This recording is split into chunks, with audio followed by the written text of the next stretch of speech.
Saya satu ya guru saya suruh, guru saya bagi tahu saya belum buat. Tak, tengah duk rancang nak buat.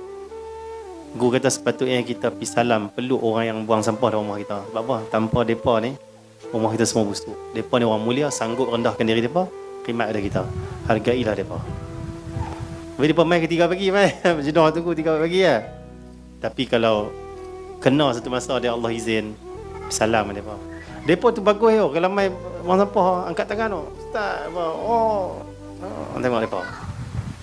Kita kalau nak buat kemas, depa. Hampa buang sampah. Tak ada ustaz ke tok guru ke Allah tak pandang kalau panggil. Okey ya.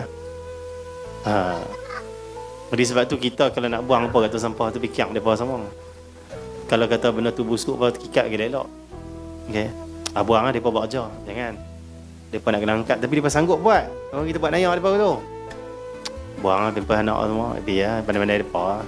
Buah kaca-kaca ni entam pergi tu depa luka ikut depa kerja. Depa sanggup pula cari usaha tangan, buat kerja hati-hati, pelan-pelan usaha dengan tengah pandai buat.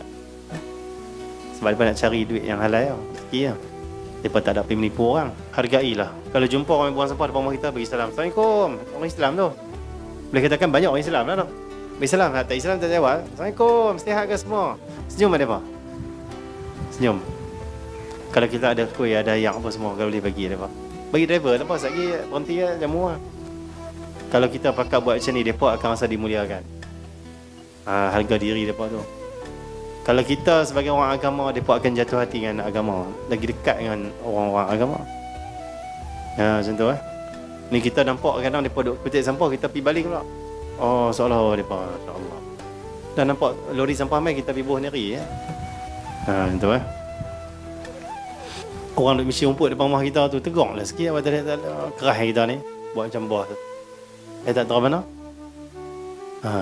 Orang misi rumput dalam depan ni. Abang, saya okey.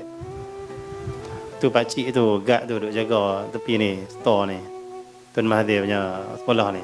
Tegang lah dia orang tu. Tanya abang, macam mana okey ke semua? Dia rasa dimuliakan. Jangan hanggat hang buat kerja hang jaga tu sudah. Tak, depa mulia tu.